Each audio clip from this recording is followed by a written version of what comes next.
तो स्वागत है आप सभी का हमारे चैनल की एक बिल्कुल ही नई वीडियो के अंदर, जहां आज की इस वीडियो के अंदर हम बात करने वाले हैं बिल्कुल आज के दिन रिलीज होने वाली एको सीरीज के बारे में। तो बिना कोई भी देरी किए चलिए हम इस सीरीज की बात करते हैं एंड इस सीरीज की पूरी स्टोरी को एक्सप्लेन करते हैं। लेकिन वीडियो को स्टार्ट करने से पहले अगर आप में से किसी ने हमारे चैनल को सब्सक्राइब नहीं किया है तो वो जल्दी से चैनल को सब्सक्राइब कर लें और सब्सक्राइब बटन के बगल के बेल आइकन को भी ऑल पर सेट कर लें। एंड इसके साथ ही मैं आप सबको फिर से बता दूं कि 12 तारीख को हनुमान मूवी रिलीज हो रही है एंड इसीलिए हम भी अपने चैनल के ऊपर 12 तारीख को हनुमान मूवी की पूरी स्टोरी को एक्सप्लेन करने वाले हैं। तो जो भी लोग हनुमान मूवी की स्टोरी को जानना चाहते हैं और उसकी पूरी एक्सप्लेनेशन वीडियो देखना चाहते हैं तो आपको कहीं और जाने की जरूरत नहीं है, क्योंकि आपको वो सिर्फ और सिर्फ हमारे चैनल पर मिलेगा एंड वो भी सबसे पहले। तो इस बात पर वीडियो को लाइक करना तो बनता है और अगर लाइक कर ही रहे हैं तो कमेंट भी कर ही दीजिए। एंड हम बिना किसी देरी के आज की इस कमाल की वीडियो को स्टार्ट करते हैं एंड एको सीरीज की पूरी स्टोरी को एक्सप्लेन करते हैं। तो एको सीरीज की स्टार्टिंग होती है एक जादुई गुफा से, जो की एक अनजान सी जगह पर होती है। बट फिर अगले पल हम इस गुफा के अंदर कई सारे लोगों को देखते हैं जिनकी पूरी बॉडी के ऊपर कीचड़ जैसा कुछ लगा होता है। एंड यही हमें ये भी पता लगता है कि ये सभी लोग एक खास कबीले से हैं, जिस कबीले का नाम है चोकताऊ कबीला।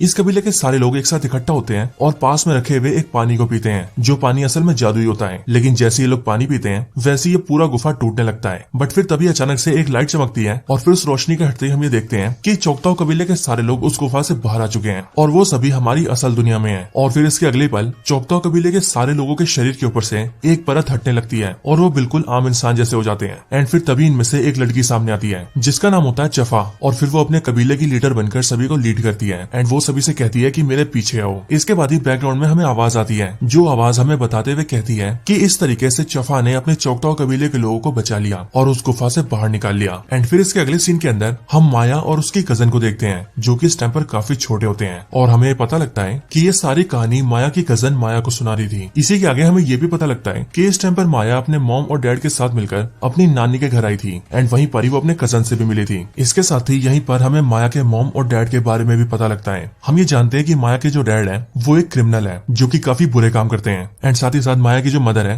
वो बिल्कुल माया की तरह है, यानी कि वो भी ना ही सुन सकती है और ना ही बोल सकती है। एंड उनके जेनेटिक्स की वजह से ही माया भी बिल्कुल वैसी पैदा हुई है, यानी कि माया भी ना ही बोल सकती है और ना ही सुन सकती है। एंड दैट्स व्हाई माया की मदर एंड माया दोनों ही सिर्फ साइन लैंग्वेज समझते हैं। यहीं पर माया अपनी मदर से कहती है कि उसे हॉट चॉकलेट पीना है, बट क्योंकि घर के अंदर हॉट चॉकलेट नहीं होता इसीलिए उसकी मदर माया को लेकर सीधा स्टोर जाती है। बट रास्ते में हम ये देखते हैं कि जिस गाड़ी से वो दोनों जा रहे होते हैं उसका ब्रेक फेल हो चुका होता है एंड ब्रेक फेल होने की वजह से ही उनका कार एक्सीडेंट हो जाता है, जिस कार एक्सीडेंट के अंदर माया की मदर ऑन द स्पॉट मर जाती है एंड माया का एक पैर डैमेज हो जाता है, जिस वजह से उसके पैर को काटना पड़ता है। इसके अगले सीन के अंदर हम ये देखते हैं कि माया हॉस्पिटल में होती है, जहाँ पर डॉक्टर्स ने उसकी जान बचा ली होती है और यहीं पर ही बाहर माया के डैड होते हैं। अगले ही पल वहाँ पर माया के नानी और नाना आते हैं, जो कि पहले माया के फादर को बहुत उल्टा सीधा कहते हैं और उससे कहते हैं कि अगर हमारी बेटी ने तुमसे शादी न की होती तो शायद आज वो जिंदा होती। लेकिन माया का डैड उनसे कहता है कि जिन्होंने भी मेरी कार का ब्रेक फेल करके मेरी वाइफ की जान ली है मैंने उन सबको मार दिया है एंड अब इसीलिए मैं अपनी बेटी को लेकर यहाँ से बहुत दूर न्यूयॉर्क जा रहा हूँ। इसके अगले सीन के अंदर हम देखते हैं कि माया का डैड माया को अपनी कार में बिठाकर उसकी नानी के घर से ले जाने लगता है एंड माया भी सभी को बाय बोल के अपने डैड के साथ चली जाती है। बट हम ये देखते हैं कि कहीं ना कहीं माया को अभी भी अपने नाना नानी और अपने कजन से बहुत प्यार है एंड वो उनके साथ रहना भी चाहती है। इसके बाद हम ये देखते हैं कि माया अपने डैड के साथ मिलकर न्यूयॉर्क आ चुकी है, जहाँ पर माया धीरे धीरे अपनी स्टडीज करने लगी है एंड स्टडीज के साथ ही माया के फादर ने उसे मार्शल आर्ट्स भी सिखाया है। एंड क्योंकि माया का एक पैर नहीं है इसीलिए उसके फादर ने उसे प्रोस्थेटिक लग दिया है, जिसकी मदद से वो सारे मूवमेंट्स कर पाती है। इसके बाद इसी तरह से माया बड़ी हो जाती है एंड हम यहाँ पर ये देखते हैं कि माया मार्शल आर्ट्स में बहुत अच्छी हो चुकी है, जिस वजह से उसकी फाइटिंग स्किल्स भी बहुत अच्छी हो चुकी है। इसके बाद कहानी के अंदर हम ये देखते हैं कि अब यहाँ पर होकाई सीरीज के इवेंट्स चालू हो चुके हैं, यानी कि बिल्कुल वही टाइम जिस टाइम पर माया के फादर की डेथ हो जाती है एंड माया अपने फादर को बचा नहीं पाती। एंड इसके साथ ही वो ये भी देखती है कि उसके फादर को रोनिन ने मारा है, विच मीन्स होकाई ने। इसके अगले सीन के अंदर हम ये देखते हैं कि माया अब कई सारे क्राइम्स कर चुकी है, जिस वजह से अब उसे पुलिस पकड़ने आई है एंड यहाँ पर पुलिस माया को अरेस्ट करके ले जा रही होती है कि तभी हम ये देखते हैं कि वहाँ पर किंगपिन आता है और वो वहाँ से माया को अपने साथ ले जाता है एंड वो शहर का क्राइम लॉर्ड है, इसीलिए पुलिस भी उसे कुछ नहीं बोलती। इसके बाद अपनी गाड़ी के अंदर किंगपिन माया को समझाता है कि जो वो कर रही है वो बिल्कुल सही नहीं है, क्योंकि अगर वो इस तरह से हरकतें करती रहेगी तो इन सबका कोई फायदा नहीं होगा। वो जानता है कि उसके फादर को मार दिया गया है एंड यहीं पर किंगपिन उसे ये भी बताता है कि जब वो छोटा था और 12 साल का था तब उसके फादर को भी किसी ने मार दिया था एंड इसीलिए वो माया से कहता है कि वो समझ सकता है कि उसे अपने फादर के मरने से कितना दुख है। लेकिन इसके आगे वो उससे कहता है कि जो तुम्हारे अंदर गुस्सा और दुख है तुम उसे ऐसे बर्बाद मत करो, बल्कि तुम उसे एक डायरेक्शन दो और अपने मकसद को पूरा करो एंड इस सबको करने में मैं तुम्हारी मदद करूंगा। यहीं पर हमें पता लगता है कि किंगपिन माया को बहला फुसलाकर उसे अपने लिए इस्तेमाल कर रहा है एंड इसीलिए माया को अपनी साइड करने के लिए वो उसे इमोशनल बातें कर रहा है। इसके बाद किंगपिन माया को एक मिशन पर भेजता है, जिस मिशन के अंदर उसे 2 आदमियों के साथ मिलकर उन सभी लोगों को मारना था जो कि किंगपिन के एरिया के अंदर बिना उसकी परमिशन के ही बिजनेस कर रहे थे। इसके बाद माया ऐसा ही करती है और वो वो किंगपिन के कहने पर उन सब लोगों को मारने जाती है। बट यहीं पर हम ये देखते हैं कि यहाँ पर डेयरडेविल की एंट्री होती है, जिसके बाद माया और डेयरडेविल दोनों की फाइट होती है।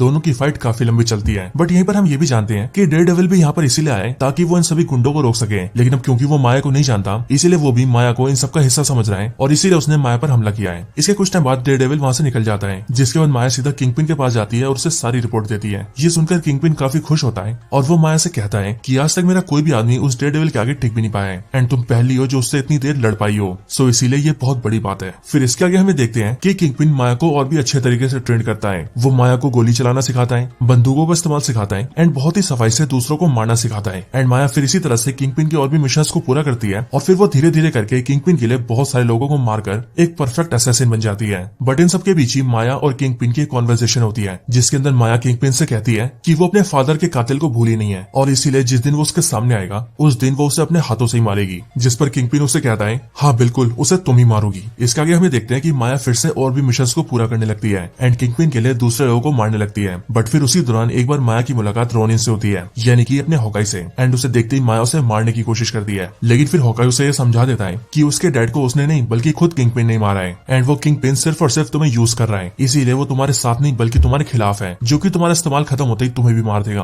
और फिर इसीलिए ये सारी बातें जानते ही माया सीधा किंगपिन के पास जाती है और वो उसे शूट कर देती है। एंड आप सभी को याद ही होगा कि ये वाला इवेंट भी हमें हॉकाई सीरीज के एंड में दिखाया गया था। अब इसके बाद पास्ट की ये सारी घटनाएं खत्म हो जाती है और हम ये देखते हैं कि कहानी के अंदर 5 महीने बीत चुके हैं, यानी कि माया ने जब किंगपिन को गोली मारी उस पूरे इवेंट को अब 5 महीने हो चुके हैं। अब 5 महीनों के बाद हम माया को देखते हैं जो कि एक अनजान सी जगह पर होती है और उसके पेट में गोली लगी होती है, लेकिन वो तब भी सबसे छुपते छुपाते अपनी बाइक को राइड करते हुए सीधा अपने नानी के घर जाती है एंड वहाँ पहुंचकर अकेले में खुद का इलाज करती है और खुद की इंजरी पर पट्टी बांधती है और फिर थकान की वजह से माया वहीं पर सो जाती है। लेकिन जैसे ही वो लेटती है वैसे ही उसे चोक्ताओ कबीले की मेमोरीज आती है और वो उन सभी को अपने विजुअल्स में देखती है। एंड फिर यहाँ पर हमें पता लगता है कि चोक्ताओ कबीले से माया का एक बहुत ही गहरा रिश्ता है। इसके बाद ही सुबह हो जाती है और हम ये देखते हैं कि माया की नानी के घर पर उसका कजन बिस्किट आता है, जो कि माया के नानी के साथ ही रहा करता था। बिस्किट को माया से मिलकर काफी खुशी होती है, बट यहीं पर माया उसे समझाती है कि उसे एक बहुत ही जरूरी काम करना है जिसमें उसे बिस्किट की हेल्प की जरूरत पड़ेगी एंड इसके लिए वो बिस्किट को कई सारे जरूरी सामान लेने के लिए कहती है। बट इसके साथ ही माया की इंजरी माया को काफी परेशान कर रही थी, लेकिन अब क्योंकि वो सबसे छुपती फिर रही थी जिस वजह से वो हॉस्पिटल नहीं जा सकती थी, इसीलिए माया सीधा पास के एक रोलर स्केटिंग शॉप पे जाती है और वहाँ पर आकर वो वहाँ के ओनर हेनरी से मिलती है, जो कि माया का अंकल होता है। एंड यहाँ पर माया उसकी हेल्प से अपनी ट्रीटमेंट करवाने आई होती है, जिसके लिए माया और हेनरी एक रूम में आते हैं जहाँ पर हेनरी अपनी एक डॉक्टर फ्रेंड को बुलाता है जो कि माया का ट्रीटमेंट करती है। और यहीं पर माया हेनरी को बताती है कि उन्होंने मुझे ढूंढ लिया और मुझ पर गोली चलाई। एंड यहीं पर ही हमें काफी हद तक ये आइडिया लग जाता है कि हो ना हो माया के पीछे किंगपिन और उसके आदमी पड़े हैं, जो कि किंगपिन के ऊपर गोलियां चलाने के बाद से ही माया को ढूंढते फिर रहे हैं एंड माया उनसे बचती आ रही है। इसके बाद ही माया हेनरी के साथ मिलकर एक बहुत ही ऊंचे टावर पर चढ़ जाती है एंड फिर वो किंगपिन के शिपिंग यार्ड के ऊपर नजर रखने लगती है। ये देखकर हेनरी माया के बारे में समझ जाता है एंड वो माया से कहता है कि मैं समझ चुका हूँ कि तुम मेरे पास सिर्फ इलाज करवाने नहीं आई थी, बल्कि तुम्हारे दिमाग में किंगपिन के बारे में भी कुछ चल रहा है। जिस पर माया उसे बताती है कि वो इस शिपिंग यार्ड के जरिए किंगपिन के आदमियों को सबक सिखाना चाहती है। बट यहीं पर हेनरी माया से कहता है कि वो ऐसा कुछ बिल्कुल भी ना करें, क्योंकि बेशक से इस शिपिंग यार्ड के अंदर सारा माल किंगपिन के आदमियों का हो, लेकिन ये शिपिंग रूट उसका है, इसलिए अगर कुछ होता है तो बात उस पर भी आ सकती है और वो कोई बवाल नहीं चाहता। लेकिन माया के दिमाग में कुछ और ही चल रहा था। लेकिन फिर इसके अगले सीन के अंदर हम किंगपिन को देखते हैं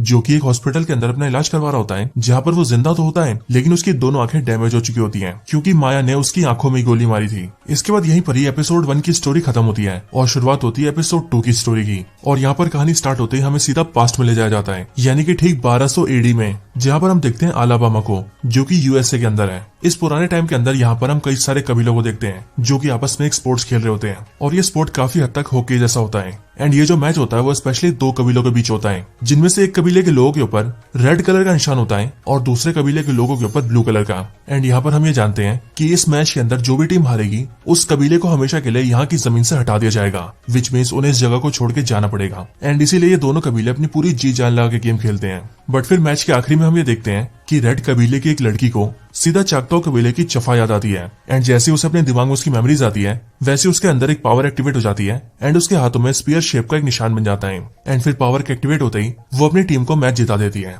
बट फिर इसके बाद कहानी फिर से प्रेजेंट में आती है, जहाँ पर हम माया को देखते हैं जो कि सीधा अपने कजन बिस्किट के साथ मिलकर अपनी नानी की गाड़ी लेती है और वहां से सीधा एक ट्रेन की पटरी के पास आ जाती है। और फिर जो भी सामान उसने बिस्किट के जरिए मंगवाया होता है वो उन सारे सामान को लेकर सीधा एक चलती ट्रेन के ऊपर कूद जाती है। बट इससे पहले वो बिस्किट के फोन के अंदर अपनी लोकेशन डाल देती है और वो बिस्किट से कहती है कि वो जहां भी जाए वो उसे फॉलो करे, जिस वजह से बिस्किट ऐसा ही करता है। इसके आगे हम ये देखते हैं कि माया जिस ट्रेन के ऊपर कूदी होती है उस ट्रेन के ऊपर कई सारे सोल्जर्स होते हैं, लेकिन माया सभी सोल्जर से बचते हुए सीधा ट्रेन के एक खास डब्बे में घुस जाती है जिस डब्बे पर लिखा होता है D9X। और उसके अंदर घुसते ही माया उसके अंदर अपना एक काम करती है। अब हालांकि वो क्या करती है ये हमें नहीं दिखाया जाता, लेकिन अपने काम को पूरा करने के बाद ही माया उस डब्बे से बाहर निकल जाती है और ट्रेन पे चढ़ के आगे बढ़ने लगती है। लेकिन तभी हम ये देखते हैं कि अचानक से माया का एक पैर ट्रेन के डब्बों के एक जॉइंट में फंस जाता है और वो वाला पैर माया का प्रोस्थेटिक लेग होता है। लेकिन अब क्योंकि माया वहां फंस चुकी थी इसीलिए वो वहां से निकल नहीं पा रही थी। बट फिर तभी हम ये देखते हैं कि माया को भी ठीक वैसी मेमोरीज आती हैं जैसी कि 1200 AD के अंदर लाल कबीले की लड़की को आई थी। एंड उसे भी अपनी मेमोरीज के अंदर चफा दिखती है, जिसके बाद माया के हाथों में भी सेम वैसी शेप बन जाती है जैसे कि रेड कबीले की लड़की के हाथ में बनी थी। एंड फिर माया के अंदर भी बहुत सारी पावर्स आ जाती है एंड फिर वो बड़े आराम से अपने पैर को निकाल लेती है। और फिर तभी हम ये देखते हैं कि बिस्किट भी सीधा माया के पास आ चुका होता है, जिसे देखकर माया सीधा उसकी गाड़ी पे जंप करती है और उसकी गाड़ी के अंदर आ जाती है। एंड फिर वो दोनों वहां से चले जाते हैं। इसके अगले सीन के अंदर हम ये देखते हैं कि ट्रेन के जिस डब्बे के अंदर यानी कि D9X के अंदर माया ने अपना एक काम किया था उन सभी डब्बों को सीधा एक शिपिंग यार्ड पर लाया जाता है। और फिर हम ये भी जानते हैं कि ये सारा माल असल में किंगपिन का होता है। बट यहीं पर जैसे ही कुछ आदमी D9X डब्बे से कंटेनर को निकालकर उसे खोलते हैं वैसे ही वो देखते हैं कि उसके अंदर एक बॉम्ब फिट है और उनके डब्बे को खोलते ही वो बॉम्ब एक्टिवेट हो जाता है। और फिर अगले पल उसके ब्लास्ट की वजह से वो पूरा एरिया वहां पर ब्लास्ट हो जाता है, जिससे न सिर्फ वहां के सारे लोग मर जाते हैं बल्कि वहां पर पड़ा किंगपिन का सारा माल भी बेकार हो जाता है। एंड फिर हमें भी ये पता लगता है कि असल में यही माया का प्लान था और इसके लिए वो सब कुछ कर रही थी। बट यहीं पर हम ये भी जानते हैं कि बेशक से माल किंगपिन का था, लेकिन ये पूरा शिपिंग यार्ड माया के अंकल हेनरी का था, जिस वजह से जैसी हेनरी को ये पता लगता है वैसे ही वो काफी परेशान हो जाता है। बट वो ये भी समझ जाता है कि ये माया नहीं किया है, क्योंकि अपनी पिछली मीटिंग के अंदर ही माया ने उसे इस बारे में बताया था। एंड इसीलिए वो माया को मैसेज करता है और उससे कहता है कि उसे उससे बात करनी है। लेकिन इस टाइम पर माया अपने ग्रैंडफादर के पास होती है, यानी कि अपने नाना के पास, और वो उसे कहती है कि उसका प्रोस्थेटिक लेग टूट चुका है, जिस वजह से वो ये चाहती है कि उसके नाना उसके लिए दूसरा बना दे। देन इसीलिए उसके नाना माया के लिए उसका दूसरा पैर बना देते हैं। एंड इसी टाइम पर माया अंकल हेनरी को मैसेज करके रिप्लाई करती है कि पहले उन्होंने मुझ पर वार किया था और इसीलिए अब मैंने पलट वार किया है। एंड यहाँ पर माया का यही मतलब होता है कि पहले उस पर गोली चलाने वाले किंगपिन के आदमी थे एंड दैट्स व्हाई उसने ये सब किया ताकि वो उसके आदमियों को सबक सिखा सके। इसके बाद ही माया का नाना उसके लिए उसके प्रोस्थेटिक लेग को तैयार कर देता है, जिसे माया पहन भी लेती है। बट तभी अपने नाना की दुकान पर माया को एक ऐसी मूर्ति दिखती है जो मूर्ति देखने में बिल्कुल चोकताऊ कबीले जैसी लग रही थी। एंड इसीलिए उसे देखकर माया अपने नाना से उसके बारे में पूछती है, जिस पर माया का नाना उसे बताता है कि ये छोटी सी मूर्ति चोकताऊ कबीले की चफा की है। जिस पर माया उससे कहती है कि क्या वही चफा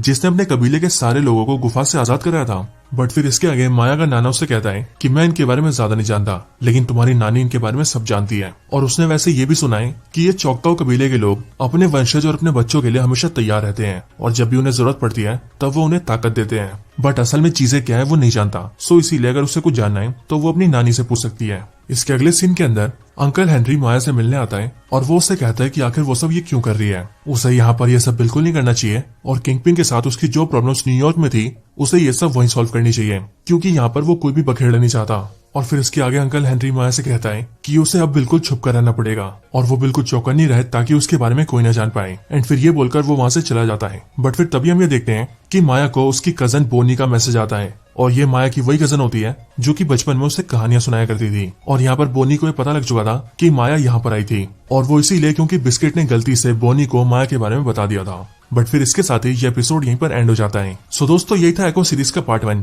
जिसके अंदर हमने एपिसोड 1 और एपिसोड 2 को कवर किया है। आज की इस वीडियो में इतना ही। वीडियो को यहीं पर एंड करते हैं। वीडियो पसंद आई हो तो लाइक करें, चैनल को सब्सक्राइब नहीं किया तो भी सब्सक्राइब करें, वीडियो को शेयर करना चाहते हैं तो ज्यादा से ज्यादा शेयर करें। एंड आप सभी इसी तरह से हंसते और मुस्कुराते रहें। मैं मिलता हूँ आपसे ऐसी किसी और बेहतरीन वीडियो में, तब तक के लिए गुड बाय।